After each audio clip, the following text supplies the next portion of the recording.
This is not the end of this, Colin. Be afraid. The prankster has not yet begun to prank. You are going down! Welcome to day 3. Together, the courage to forgive. Okay, I can explain that. So, Colin and I have been going to camp together since back at Genesis Camp in '06. And this whole back and forth thing started there, where the counselors had a prank off. We learned so much from them that year. The one with the sticky notes. Oh, and the one with the balloon and the shaving cream. Oh, and then there's the one with the ketchup and the Jell-O. Do you know that one? You take ketchup and you take Jell-O and you take 5 drops of each and then you know what? Never mind. Anyways, now that we are the counselors, we are expert pranksters. We've learned each other's weaknesses and we pounce when the other lets his or her guard down. Unfortunately, that is exactly what I did about 20 minutes ago. There were other counselors in on Colin's gag, but let's just skip ahead to the part where I was left in the middle of the lake without a canoe. I know it was all in good fun. I mean, Colin is pretty much my best friend. But I think this one crossed the line.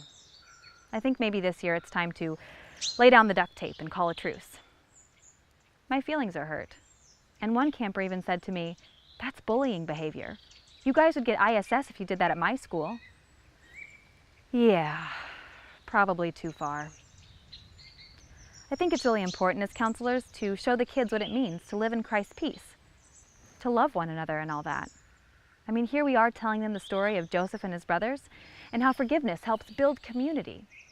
And this is what they see? I really like the part in the Joseph story where he and his brothers finally hug it out. I mean, it took years and years for Joseph to get to that point of forgiving his brothers and then to come up with a plot to show them that forgiveness. Sometimes it takes years and years to forgive. Sometimes it never happens. But I think God always uses forgiveness to help make the community stronger. You don't often hear stories of people saying, "But then I forgave him, and that's when things got really bad." If you read ahead in the Joseph story, about halfway through chapter 50 of Genesis, you'll come to a part near the end where their father, Jacob, dies. The brothers think that now with their dad gone, Joseph's going to retaliate against them for all the wrong they did him. So they throw themselves at his feet and beg for mercy. And Joseph pretty much says, "You guys, I forgave you years ago when I realized that God was using our story, both the good and the bad, to help protect our community. Don't worry, your kids will not go hungry. I got you." The forgiveness that Joseph showed his brothers was obvious to him because he looked around and realized that they had each other. God was working on their family the whole time. Wow, so that just completely blew my mind. I don't want anything to come between me and Colin's friendship. No good prank is worth that risk. And I've always suspected that God was using our friendship for the good. Seriously, especially when we became counselors. But even our bad times help make us who we are.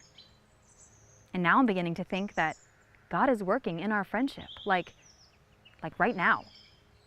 Whoa, did you see that? That just happened. And actually, I can't believe I'm saying this, but I'm looking forward to letting Colin know I forgive him. It's like this whole new thing opening up right in front of us. Maybe I could do like a nice prank. Oh, I could fill his shoes with his favorite candy bars. He will never see that coming.